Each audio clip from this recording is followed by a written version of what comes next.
This is actually a very good question. I like it. So, when is the Mhm. right time to raise funds, and for how long for of a period? Is it better to get loans before? We've been told that it's best to delay the movement, the moment we ask for funding to the last possible moment. What are your thoughts? Well, this is a difficult question because the answer is it depends. And I will try to go through a few examples, right? So, usually, if you have some money and you can bootstrap your idea at the beginning and build an MVP, that is really good because that will demonstrate that you alone you were able to build the MVP, at least something. If you have at least one or two customers, again with the minimum version, that's super good. So when you come to me and you say, "Hey, Javi, you know what? I have this idea. I did something like super quick that is ugly, but it works. And you know what? There are two or three customers that I already have. That demonstrates me that it's a good time just to invest because you are super early, you have an idea, you are able to execute at least something minimum, and you are showing me traction, right? So there will be a good time to start investing. Hello, everyone. Welcome to today's event. This is Sana, your host today for Ask an Investor Anything event. I'm from the marketing team at Founder Institute, and I'm very happy to have you here today. Please let us know in the chat from where you're joining today. Before we start, I'd like to go through some housekeeping rules. This is the Airmeet platform. I don't know if you've been here today with before with us in any other events. So basically, all your questions have to be in the chat. This is an Ask an Investor Anything. So all the event is basically run by you, the audience. So please put all the questions you'd like to ask to our investor today in the chat, so that we can put them on the screen for everybody to read. Also, make sure you use the emoji bar if you would like to react to the speaker speaking. Share your LinkedIn's in the chat to network. Tell us from you're joining. Please keep talking so that the event is this is your chance to get insights straight from the investor's perspective. So whether you're fundraising, refining your pitch, or just curious about what investors are looking for, now is your chance to ask. All right, so the structure is basically we'll kick things off with a few key questions. We'll let our investor introduce himself. Then we will open for the audience participation. Feel free to drop the questions in the chat. Don't be shy. This is your opportunity to get answers to all your questions related to fundraising. So, without any further ado, I would like to introduce our investor, Javier Caruso. Please welcome him to the screen. Hello, Javier. Hello, everyone. How are you, Sana? Hi. So Javier is our angel investor today. He will be happy to answer all your questions. Javier would like to do like a quick introduction about yourself. Yeah, thank you very much. Well, it's a pleasure for me to be here. Hello, everyone. I'm Javier Caruso. I'm from Argentina. Sorry for my strange accent, but the language here is Spanish. So I am the founder of Webstarted. I founded the company like 5 years ago, and around 2.5 years ago, I started to also to be an angel investor. I started to see companies usually from Latin America that they look good, so I like the propose. So I started to do investment here in the region, and I have currently 7 investment into the region. I'm super happy about all of them. They're all alive, so that's super good. So I'm here to answer any question that you have. Cool. Thank you, Javier. So could you tell us like what types of startups you typically invest in and Yeah, what? Yeah. Go ahead. Yeah, what I love to invest is companies that usually use technology behind the scenes. And I'm kind of industry agnostic. I do not have any particular industry. I invested into fintech, travel tech, a little bit of health tech, and a lot of other small things. What I like and what is my expertise is technology. So usually, if it's a software as a service, is what I like, and it could be B2B or B2C. I have no issue. but everything that is technology, because I do not want to only invest money. I also want to invest a bit of my time just to talk with the founders and see how can I help the company, not only with the money but also with advice. So I always try to select companies that I know that I can help in any way. Cool. Thank you, Javier. Okay, we already have a couple of questions in the audience, so let's start by let's start by taking questions about the pitch decks. Mhm. So, uh, taking the first question here from Anna, what are the top three questions you ask yourself when you review the pitch? Or let me maybe rephrase, how do you review what makes a good pitch? How do you review your pitch Mm. before, like, what the questions to ask to know it's a good pitch or not? Yeah, of course that for the pitch deck, usually, it should be around 11 pages, and every one of them are important. But if you ask me for the top three, one is the team, and this is something that probably on the slide itself it will not tell me anything. But when you are doing the pitch and you are on the team slide, I will try to evaluate like you and your co-founders in order to see what is the background, because one of the things that today at least every investor will tell you is that the team is super important. It's not only the idea, but it's the execution, and the execution will be done by people, and that people is the team. So the first slide that I will say is the team. Again, if you send me the slide and I see the team, probably I will just pass it like super fast. But if you are doing the pitch, I will evaluate you and maybe ask you about your background and your co-founder background. So that is the first one. The second one is an error that I saw a lot in the past, that usually people say, hey, this is the total addressed market, right? And this is the market that we want to handle. Like, let's say that the total address market is 1 billion, and then in the region that you want to operate is, I don't know, 500 million or something like that. And people usually in that slide, they say, oh, if we can only take 1% of this, and that's the speech, if we can only take 1% of this. And usually when I see that for me is a super red flag, because I want there for you to explain me how are you going to get that 1%, because otherwise it's just an arbitrary number that you are putting into that slide. So I want to know exactly how are you going to reach to that 1%. And the third one will be probably the follow up, that it will be like the projections, right? So you tell me that you are going to take that 1%, and so how is the cash flow that you expect, and what things should happen in order for you to get that cash flow, right? Because maybe you say, oh, we need to invest and build something, and maybe that something will take 3 months, and then after 3 months I can start taking, I don't know, my first customer. So I would like to see the future, because angel investment includes a risk. So when you are reviewing that deck, you want to reduce the risk. So the team is one thing, because again, I need to trust the people that I will check. And then is the how. How are you going to get that percentage of the market? Because for that you need to know your competitors and how to actually execute. And then they want that it will explain the cash flow in the future, because that will also be tied to the potential revenue that I as an investor can have. If I put 25K today, in 5 years, how much I will take, right? So that will be that. We know that there are projections, but I will be asking why and how are you going to reach that goal. Great insights. Thank you, Javier. Let's take a questions. Let's take a question from a follow-up question here from Felix. And she's asking, what if the idea is great, but the founders don't have a strong background in that industry? Would that Okay. affect your decision as an investor? Yes, that will make me hesitate, right? It's like if I want to do, for example, I do not invest in biotech.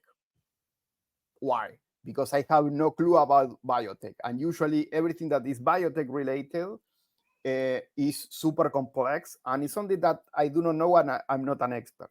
So I think of the same with a founder. Let's say that you have an idea because you heard something, so you have identified something that is for the biotech industry, but you do not have a biotech expertise. So that will make me hesitate in order to make the investments because I will say I'm not sure that you are the only person. And in order to give you an advice about that, I can be turned over if you tell me I'm not an expert on this, but I have these advisors or I have these co-founders that maybe these co-founders they do not have like 30% of the company, they only have, I don't know, 5 or 10, but you need to have someone on the team that is an expert on that industry because otherwise for me it's just a good idea, but as I was mentioning before, I will be hesitating that you can actually execute because the industry you are going to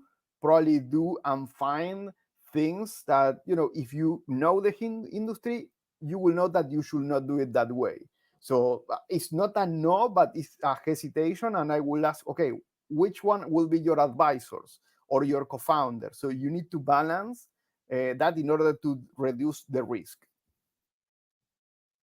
That's an interesting point. Let's go to another question from Joanna. This is actually a very good question. I like it. So, when is the Mhm. right time to raise funds, and for how long for of a period? Is it better to get loans before? We've been told that it's best to delay the movement, the moment we ask for funding to the last possible moment. What are your thoughts? Well, this is a difficult question because the answer is it depends. And I will try to go through a few examples, right? So, usually, if you have some money and you can bootstrap your idea at the beginning and build an MVP, that is really good because that will demonstrate that you alone you were able to build the MVP at least something. If you have at least 1 or 2 customers, you know, again, with the minimum version, that's super good. So when you come to me and you say, hey, Javi, you know what? I have this idea. I did something like super quick that is ugly, but it works. And you know what? There are 2 or 3 customers that I already have. That demonstrates me that it's a good time just to invest because you are super early, you have an idea, you are able to execute at least something minimum, and you are showing me traction, right? So there will be a good time to start investing. The bad thing about that is like you need to have that money in order to build the MVP. So that is for me the ideal time. Try to save some money. Remember, every investment or when you want to build your own company, everything is a risk. So you need to use money that you can actually use for that. But if you build the MVP and then you go and show me, hey, this is what I'm thinking. You know, there is people using it, and you know it's ugly, but yeah, for me that will be the good time.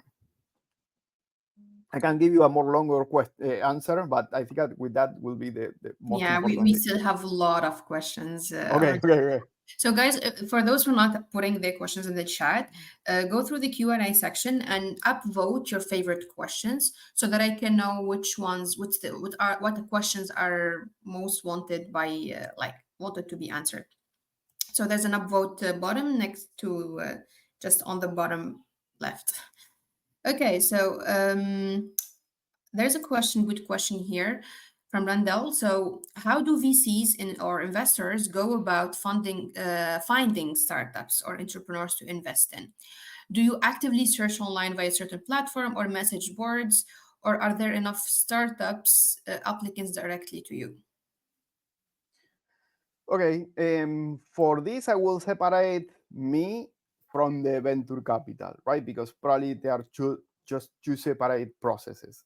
For me, as an angel investor, is because I usually go to events where startups go, and I'm, you know, friend with the many venture capitals here in the region, in particular from Argentina. So I go to the when everyone does the demo day or the pitch day or whatever is the name of the venture capital for the demo day.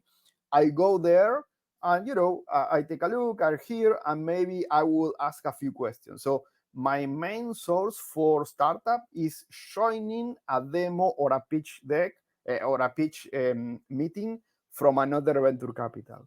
The second is the events that I usually attend in person, right? So there is a lot of events here in Argentina, basically every month. So from time to time, I usually go and do. And another thing is people will say, hey, this person invested in me. So if you want, please contact him. So from time to time, I will also receive, hey, Javi, a friend of mine recommended you, so I want to give you the pitch. So those are my main things. And the second one is from a few companies that I'm actually a mentor. So I'm a mentor in Founder Institute, but I'm also a mentor in, I don't know, like 6 other companies. There are a lot.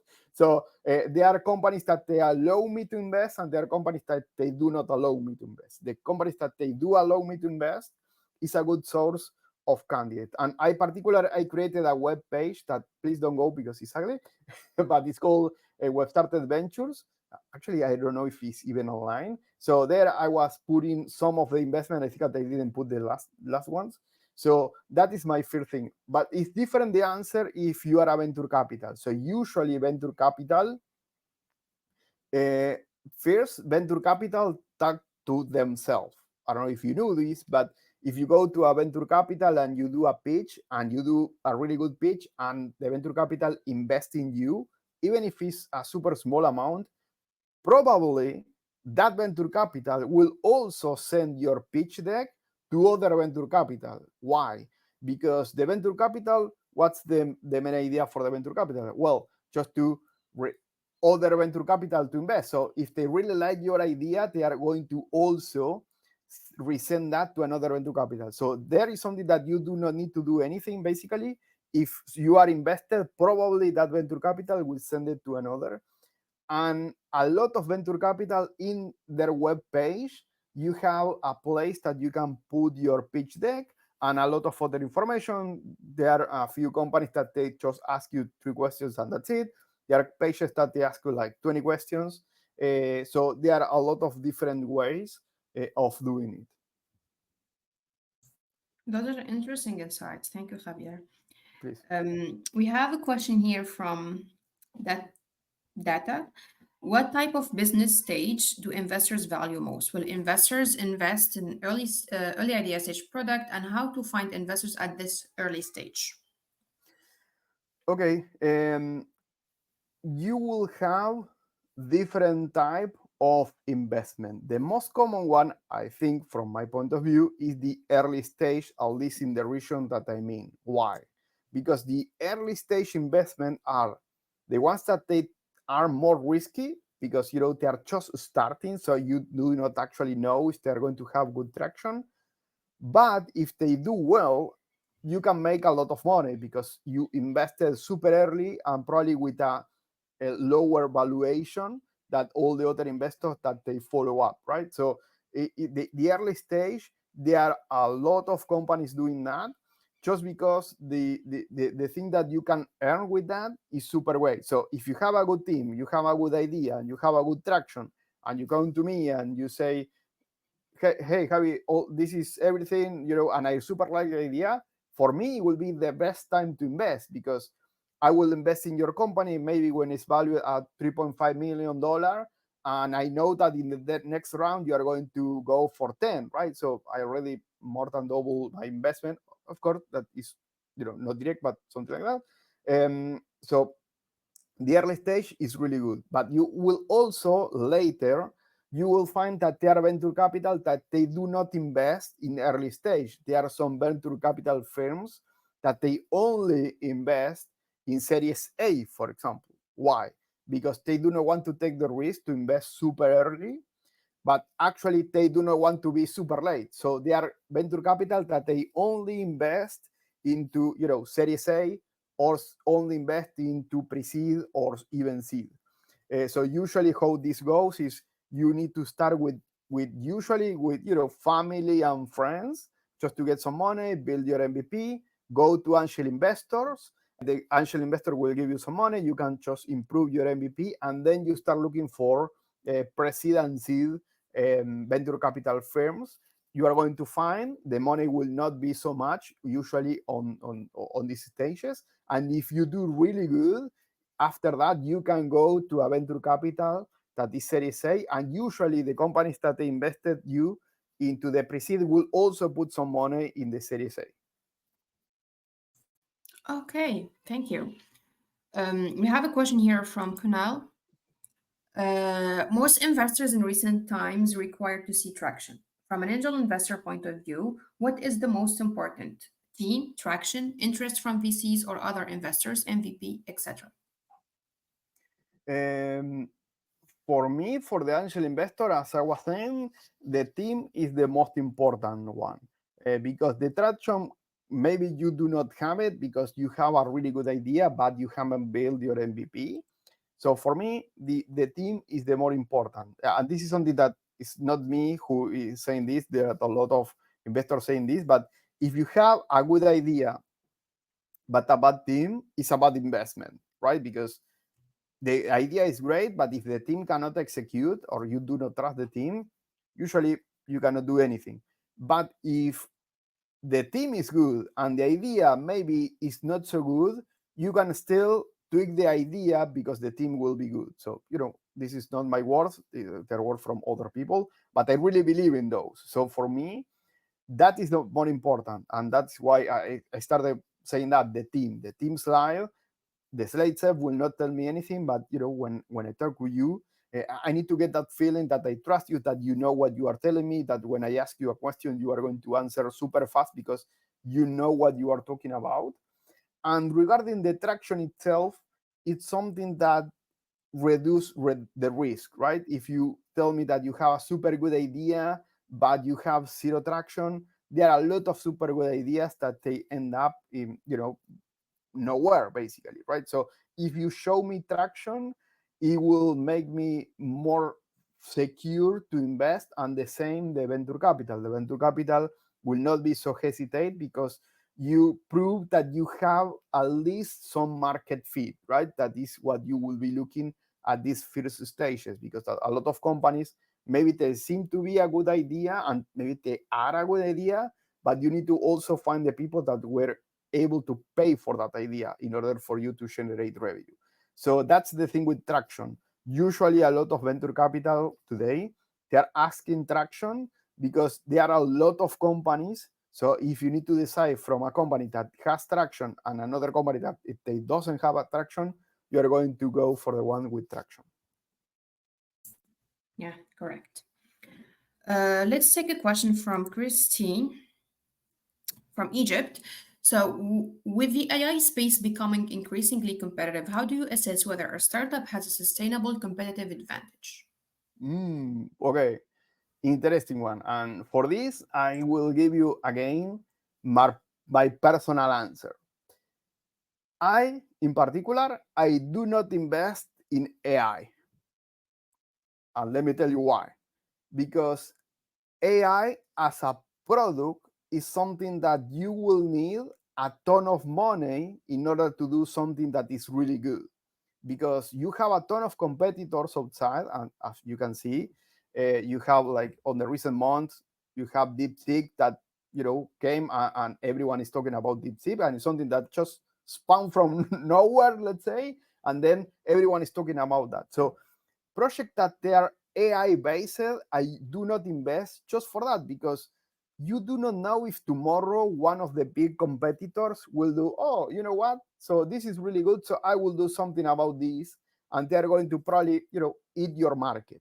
So that's why I do not invest in AI. But I do invest in products that they use AI. I don't know if I'm making myself clear. So if AI is your product, is something that I usually do not invest, because I get the feeling that your competitor will eat you. But if your product is something else that leverage some AI or uses AI, yeah, I like the idea because you are doing what you are going to do best, and you are using AI as a tool, not as the product itself. So I hope that I answered the question. Yeah, great answer. Uh, okay, let's take a question here from Aoud from UK. Mhm. Wouldn't a bad executed MVP due to lack of funds worse than selling you a good idea? Uh, wouldn't a bad executed MVP due to the lack of funds worse than selling you a good idea?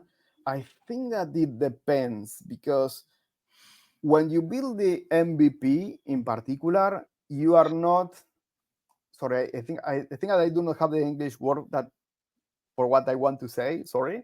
But let's say you are not going to be born and everyone will know you for a bad product. Usually the MVP is the minimum that you can build, and you are going to probably do not invest a lot of money into publicity, right? Into Google Ads or anything like that, because you have something small, and the idea is just to see if you have the market outside. So if you build it and it's not so good, let's say, you are going to lose maybe, I don't know, 10, 12, 100 clients, but probably your addressable market is far more than that. So doing the MVP for me is super important. Today, and this answer is different if you ask it probably a few years ago, but in pandemic in particular, in 2020 or so, a lot of people raised a lot of money just with the idea. You presented a PPT a presentation, and people were investing in your idea to build the MVP.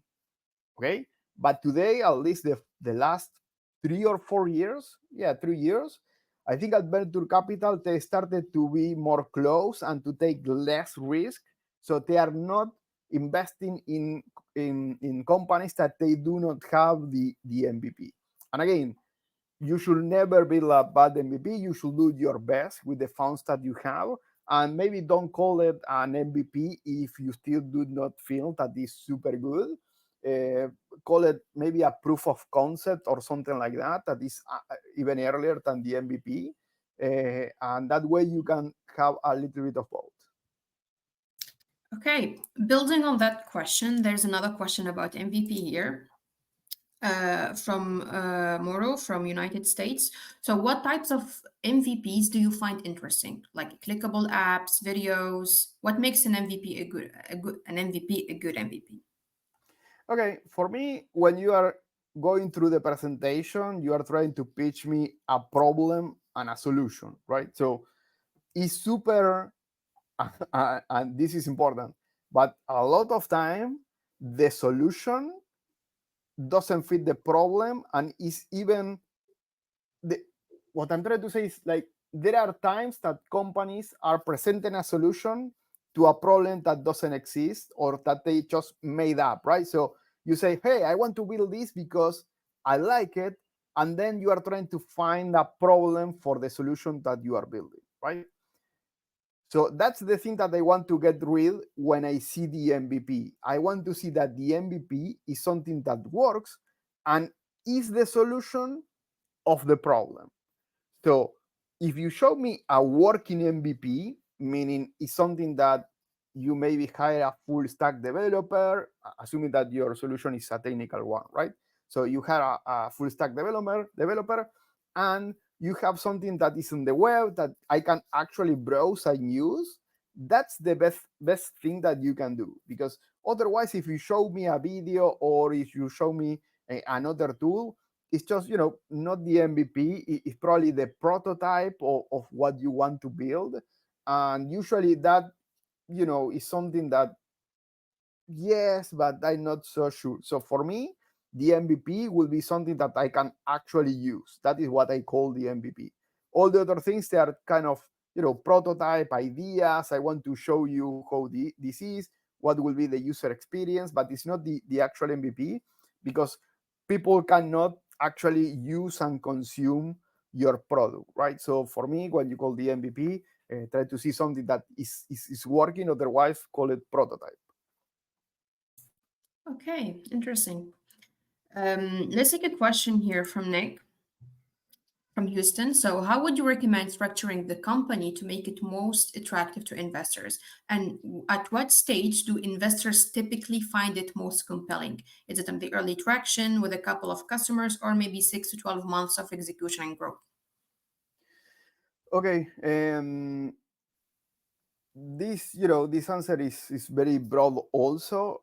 Usually with the company, it will depend of what you are trying to solve, because there are some problems that they will need a really big solution. So for those ones, you need probably a super good team of developers. So that will be probably big companies, and in which if you want to bootstrap, you are going to use a lot of money, because there is a lot of people that you will need to hire.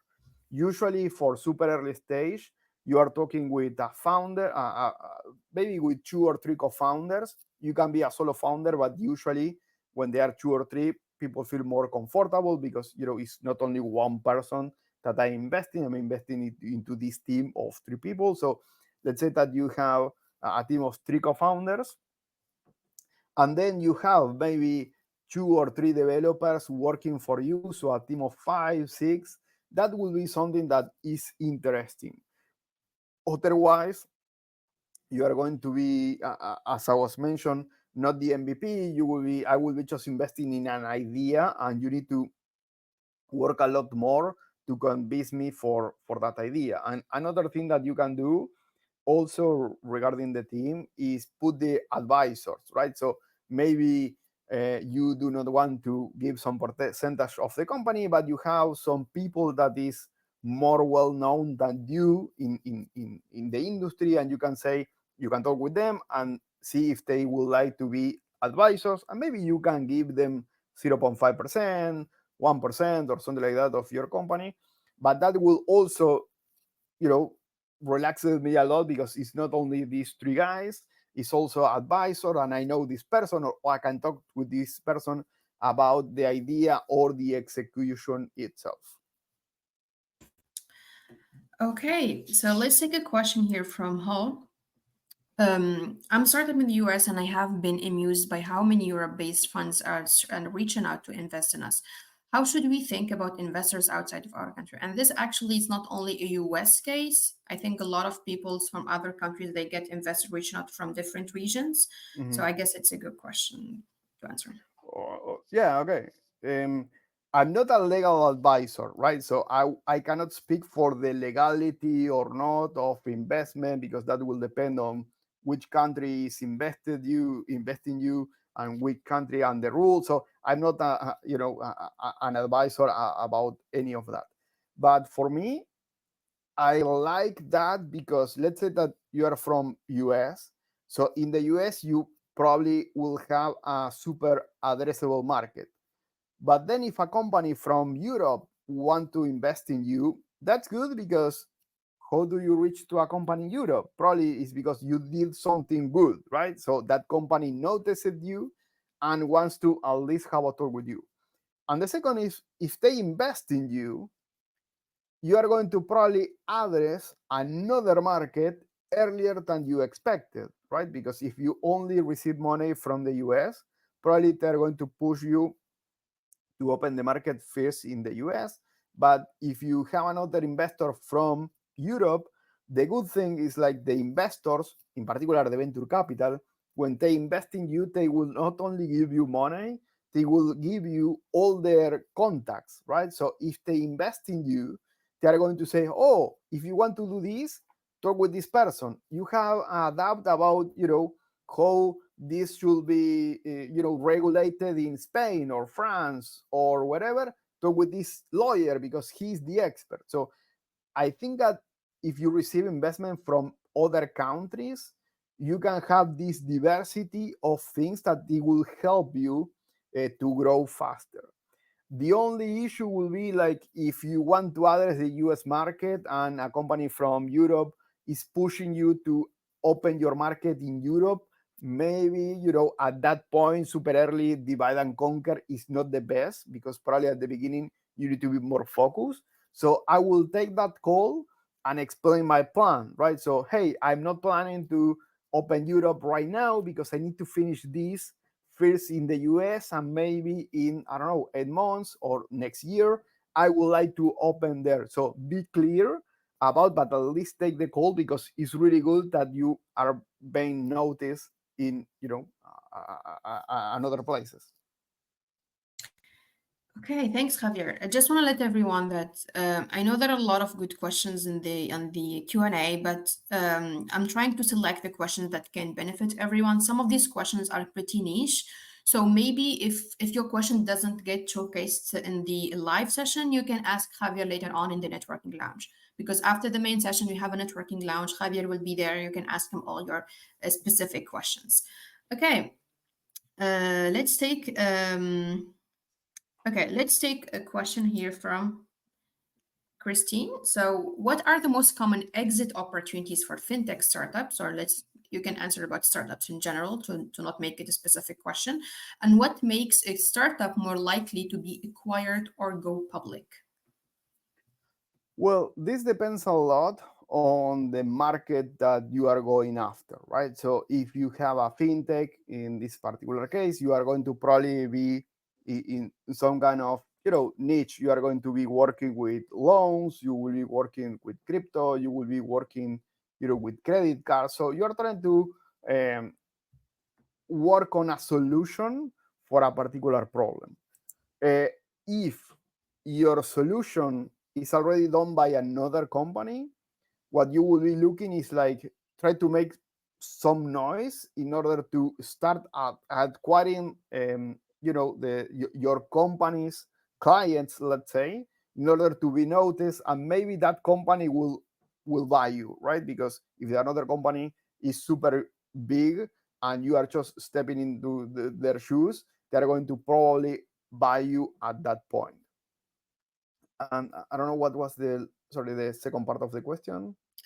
What makes a startup go public or get acquired? You think? Oh, yeah. Regarding the go public, I never transition over that. So the majority of the companies that I invest in, they keep private, or they will be brought by other venture capital. So I'm not an expert on going public, but I think that is really good, because in order to go public, you need to pass through a process that is super rigorous, with all, with every dollar, euro, or whatever that you have in your company. So that is super regulated. So if you go public, that means that you have a really good traction, that you are generating a lot of revenue, because you are not going to open up a company to the public if it's not generated.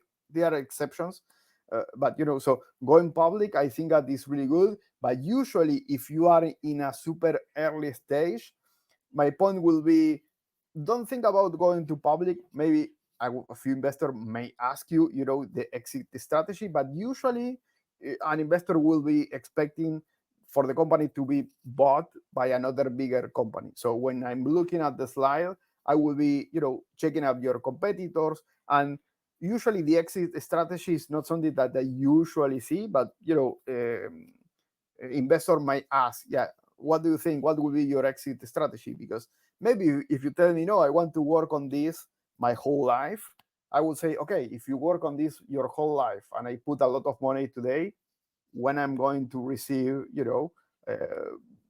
some revenue for this? Because if you are not going to sell the company, or you are not going to be public, how I'm going to receive my money? So just take that into account when you speak with investors. Interesting. Okay, we have a question here. So for a pre-seed startup, how do you approach valuation? Which valuation methodology do you trust most and why? Oof, this is a tough one. Because the valuation at the beginning, it can depend in a ton of different things, but usually for me, in my experience, it's an arbitrary number, right? So you say, hey, Javi, I want you to invest in my company. I want from you 25, 50K, and I will put my valuation at 1 million. It's not that your company is valued at 1 million today, because no one is going to buy you with the product that you have.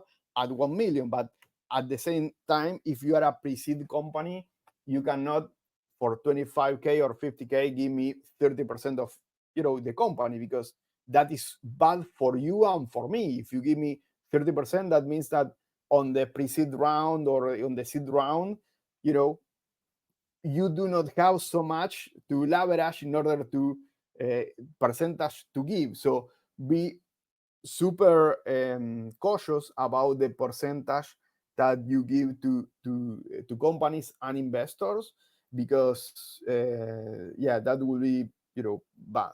Usually the companies are proceed, what I will say is try to make a number that is good, and this is super different companies from the US, that companies from Europe, of companies from Latin America. Usually companies in Latin America, they are valued like super low, like 1 million, 2, 3 million when you start. Again, it doesn't mean that you are going to sell your company for that, please. And companies in the US, usually when they have an MVP, usually the numbers that I see are bigger, like 10, 12 million or something like that. Again, depends on a ton of factors. So I'm trying to give the answer with the majority of the things that I see on the market. My point will be that, like, do not value your company super high and do not value your company super low, because both of them will give you problems with investors or when you are trying to go to the next round.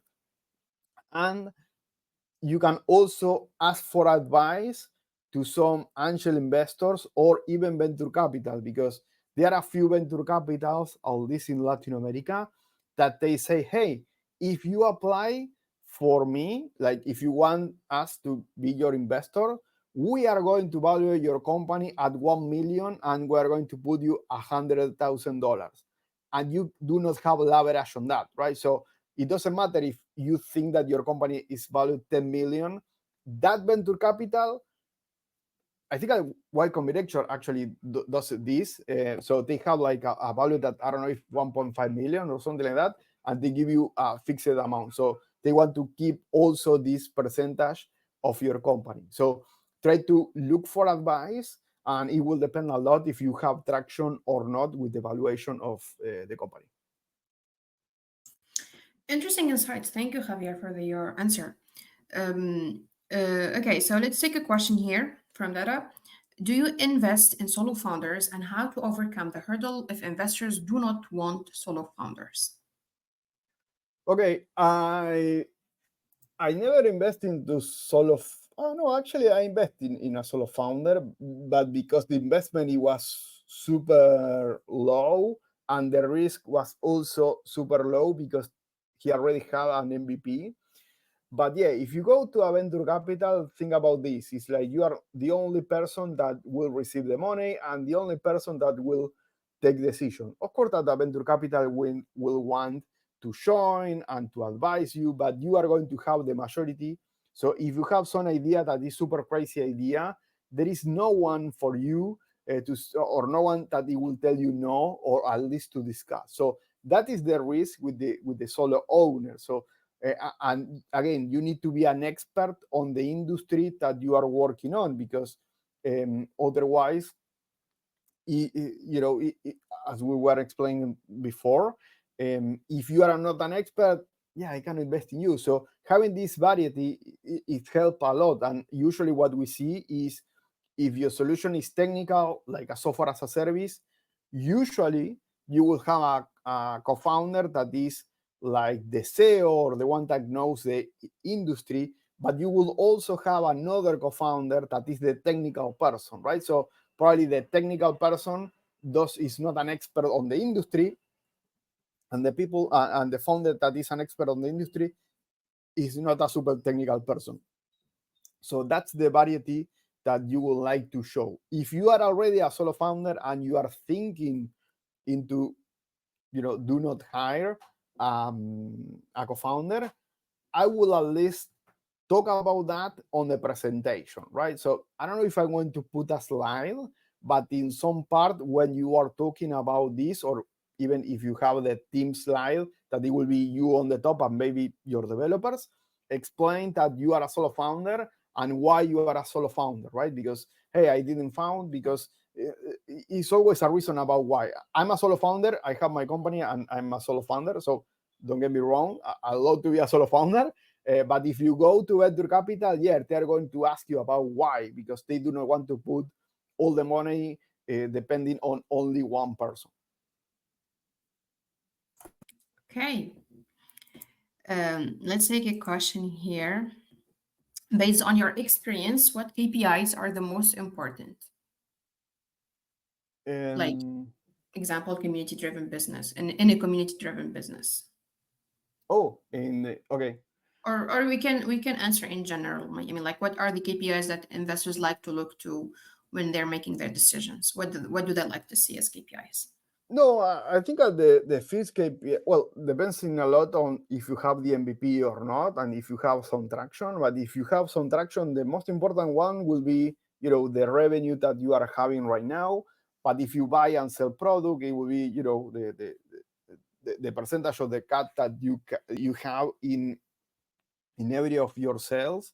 So for me, it depends a lot in your particular solution, right? So I do not have a generic answer, I think, but of course that if you have a community behind, it will be great. Actually, one of the companies that I invested just because they have a community of 2 million people and they were building, the software for that community. And when I saw the software, it was something that they super agree on what they were building. So that's why I invested, because they had a really good community, but I invested super early stage. So at that point, the KPI that I was most interested, it was not sales in particular. It was like, hey, but you have a community and I think that your solution is good for your community. So I invested into that company.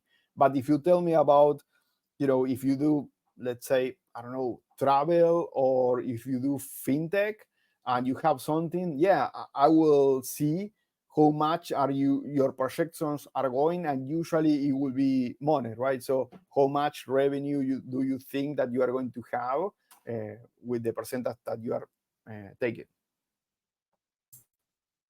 Cool. Let's take another question here from Roman. Is there a point in trying to fundraise with a couple of free beta customers, or getting a few paying customers first is preferable?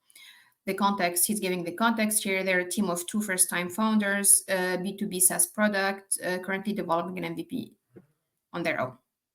Okay, for me, uh, I don't know. Both things are good. Having a free customer, I will not.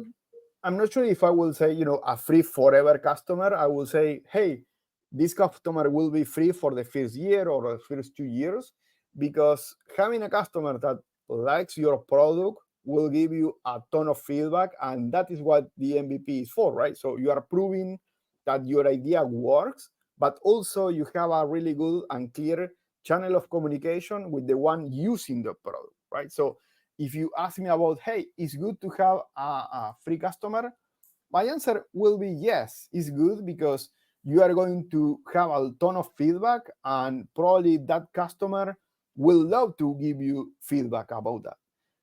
And with the same point, be careful to do not only hear that customer, because we will be building something that is super custom for that customer. So everything that you give us a feedback, try to filter and think, hey, this is just for this client, or it will be for the addressable market that I'm trying to find. So always try to evaluate that. I did a software as a service, and I actually opened it to the public for free, at least for, I think that it was for the first year. And I love the experience, because I was having talks with my customers, and they were giving me feedback about the product. So it was super good. Of course that you need to limit this. You cannot say probably everyone. Of course that you can say, hey, register and you are going to have 3 months free, but that's not the same here. I think that in this case, you will be talking about, hey, I have an MVP and I do not want to charge these 3 clients. So for me, it's super good. And it would be good again if you arrange with them that they will not pay money, but they will pay with feedback, because that's the thing that you can take, right? So you take the feedback, you filter, and then you see if you build the product or not. and probably do not take that free forever. It will be free for 1 year because you will be the founding customer or something like that, and then they need to start to pay after a year. Okay. So let's take a question here from Anna. She's asking, what is a no-go for investing for you? I mean, like, what are the biggest red flag? I know you might not mention this like before, like in some Mhm. of the answers, but if you could list them now, what are the I don't know, the things that you can directly say no to when investing in a startup? Yeah, there are a lot, so I will try to be quick. But one is when you have a problem for a solution. Let me let me repeat. When you have a problem for the solution, that means that you think at the solution first and then you find a problem, right? So if the problem that you are showing to me is like, but this is not a problem, or this is so niche that probably no one will use it, then your solution doesn't match the problem. And that is probably the third slide, right? So you have the presentation, the problem, the solution. At that point, I can say, no, I do not like you because you are showing me something that, yeah, the solution is shiny, but it has nothing to do with the problem that you are presenting. So it's like you are trying to find a reason for this product to exist, right? So that is a super red flag. Maybe because you didn't explain the problem so good, so I can be tolerant about that. But other ways, I will say, no, I actually do not like this because it feels forced, right? So it's, you are trying to build something because you like, not because there is a need. And again, that will be the third slide of your presentation. The other one will be the team. If I ask you something and you hesitate, or you do not know exactly what you are talking about, that was the team slide, that is something that it will be totally a red flag for me. It's like, yeah, I do not feel that you are the right person or the right team in order to build this. So maybe the problem is real, the solution is super good, but the feeling that I get from you with your answers about what you say to me, I don't like it. It's like something like, I think that you are giving me, and this is actually a really good case, when you give like super generic answer to specific questions, right? So if I ask you something specific and you reply to me something generic, there is some noise here, because why you didn't ask me with the detail that I asked? So that is another super red flag for me. And the other one, I think I already mentioned, but yeah, the team will be, if you do not have advisors, you are not an expert on this industry in particular. If you do not have an exit strategy, I can forgive, because something we have time for that. But yeah, I think that those are the two main ones. Great. So let's take some of the specific questions, some industry specific questions here. I don't know, Javier, if you have invested in fintech before. Yes, I invested Yeah. in So fintech. there are some questions there.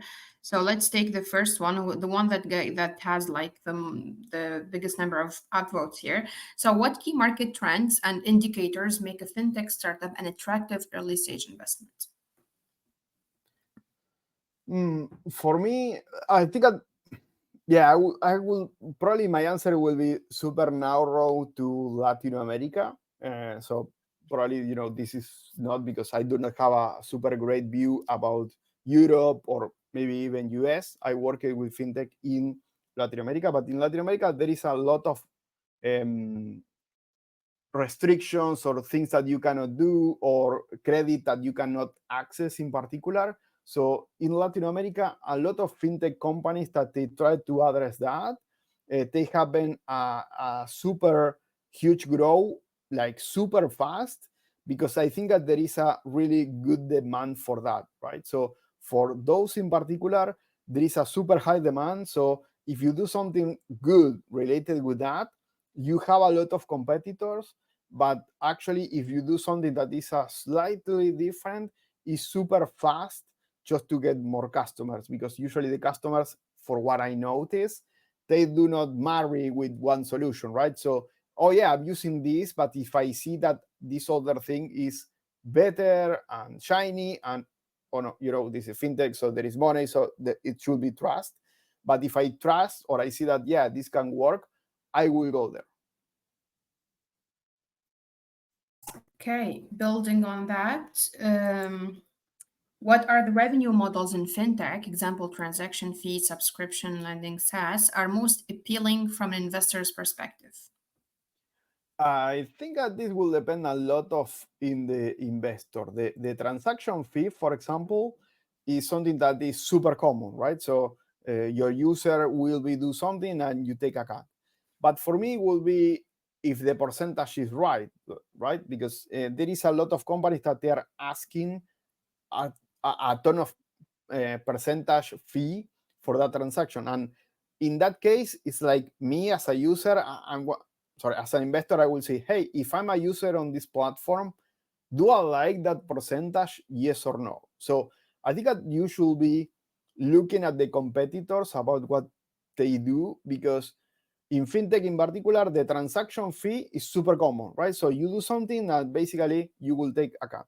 But the subscription is also another thing that a lot of companies are doing, because they are going to say, hey, but if you pay $5 a month, you will access to a lower transaction fee, right? And you will get probably 2 transactions free per month. So I think that it will depend a lot of what you are doing in particular.